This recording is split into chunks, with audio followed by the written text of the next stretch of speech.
ایک پرابلم اور آ رہی ہے آنٹی کہ بچے بہت یہ فیل کرتے ہیں, میں نے جن کی کاؤنسلنگ کی, کہ ہمارے پیرنٹس نا ہمیں انسلٹ بہت کرتے ہیں رشتہ داروں کے سامنے, دوسروں کے سامنے ہمیں برا فیل کراتے ہیں, ہمیں ولن بنا دیتے ہیں. جیسے میں آپ کو مثال دیتا ہوں کہ ایک شرارتی بچہ ہے آپ کی کلاس روم میں, آپ ٹیچر ہیں, تو ایک طریقہ یہ کہ آپ اس کو ولن بنا دو, آپ کہو کہ اس کے ساتھ کوئی نہ بیٹھے اور اس کو نا مطلب فل برا فیل کراؤ.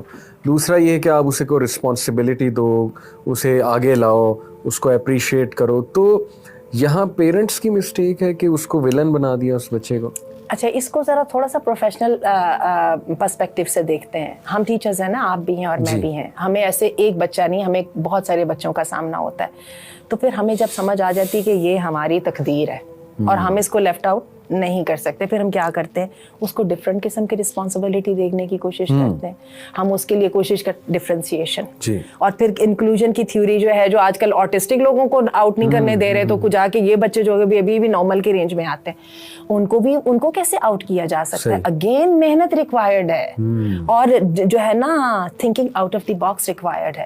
ہم ٹیچرز کا کتنا اچھا دل کرتا ہے وہ جو لیکچر تیار کیا بس آ کے وہ دے کے تو آرام سے جو ہے نا وہ کاپیاں چیک کر لے. ایسا نہیں ہوتا, آپ کو پتہ ہی ہے کہ کس طرح سے کر کے کلاس میں موجود ڈفرینٹ جو وہ لرننگ سٹائلز ہیں ان کے ساتھ نبٹنا پڑتا ہے, اور ہمیں پتہ لگ رہا ہوتا ہے یہ بھی چیز انیٹ ہے. میں آپ کو سچی بتاؤں, ٹیچنگ اور لرننگ یہ دونوں انیٹ ہے. جیسے ہنسنا اور رونا گانا سب کو آتا ہے نا, لرننگ بھی سب کو آتی ہے اور ٹیچنگ بھی سب کو آتی ہے, باقی ریکگنائز کرنا ہوتا ہے. تو بات یہ ہے کہ سوچئے اس بات کو. ویسے میں ایک تھوڑی سی بات اس میں کہوں, آپ نے کہا نا کہ بچے کہتے ہیں ہمیں پیرنٹس بہت ڈیگریڈ کرتے ہیں, اس کی وجہ کچھ یہ ہے, اتنا زیادہ اس کو سیریس لینے کی ضرورت نہیں ہے.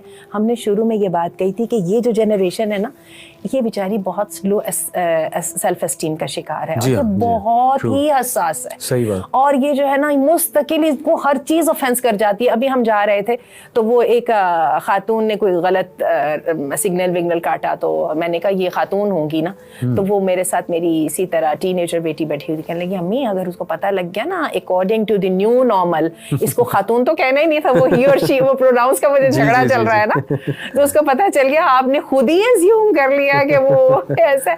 تو بات اصل میں یہ ہے کہ یہ جو ہے نا تھوڑا سا اوور تھنکنگ سے ہمیں بھی بچنا چاہیے. ڈونٹ گیٹ ٹو, یہ جو چیلنجز ہیں ہر ماں باپ اور پاسٹ کے بھی ماں باپ اس کا شکار تھے, صرف یہ کیا چیلنجز نے شکل بدل لی ہے. یعنی ایمپیتھیٹک اپروچ آپ سمجھتی ہیں زیادہ بہتر ہے کہ اس سمجھا جائے ان کے شوز میں آ کے کہ ان کی سیلف اسٹیم بہت لو ہے, ان کی بایو کیمسٹری ایسی, اور یہ ٹو سینسٹیو ہیں, حقیقت اتنی نہیں ہے جتنا وہ فیل کر رہے ہیں. کیونکہ دیکھیں ماں باپ کے کہنے کو ایونچولی کوئی بھی برا نہیں مانتا. میں ہمیشہ کہتی ہوتی ہوں مجھے کوئی سرٹیفکیٹ نہیں چاہیے اس بات کا کہ آئی لو یو, ڈونٹ بلیو کہ آئی لو یو, ٹھیک ہے, لیکن یہ ہے کہ جو یہ ایک ایسی چیز اور اللہ نے بنائی ہے, فوری طور پہ جب یہ مشکل ایئرز گزر جاتے ہیں نا تو بچے کبھی شکایت نہیں کرتے, اور میرا خیال ہے this is the best reward from their side. Over sensitive بچوں کو کیسے ڈیل کیا جائے آپ کی نظر میں؟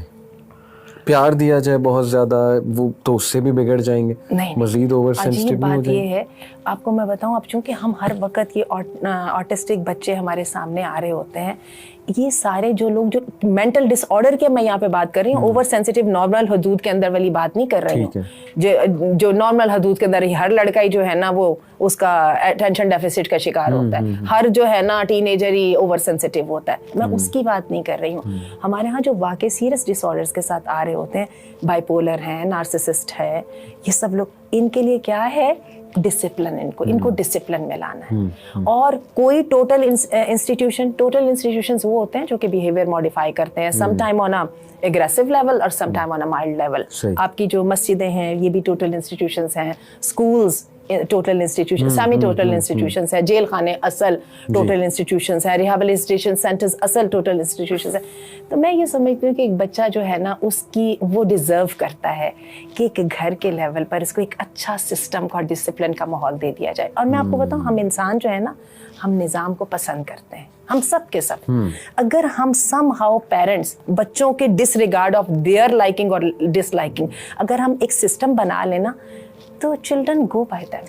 نہیں, لیکن وہ پیرنٹس اگر کہیں جی کہ ہم نے سسٹم بنانے کی کوشش کی لیکن انہوں نے چھریاں نکال لی, جیسے وہ اگزامپل آئی, تو اس کیس میں میرے خیال وہ چھری ایک دم تو نہیں نکلی نا, وہ تو اس کے پیچھے ایک بیک گراؤنڈ ہوگا.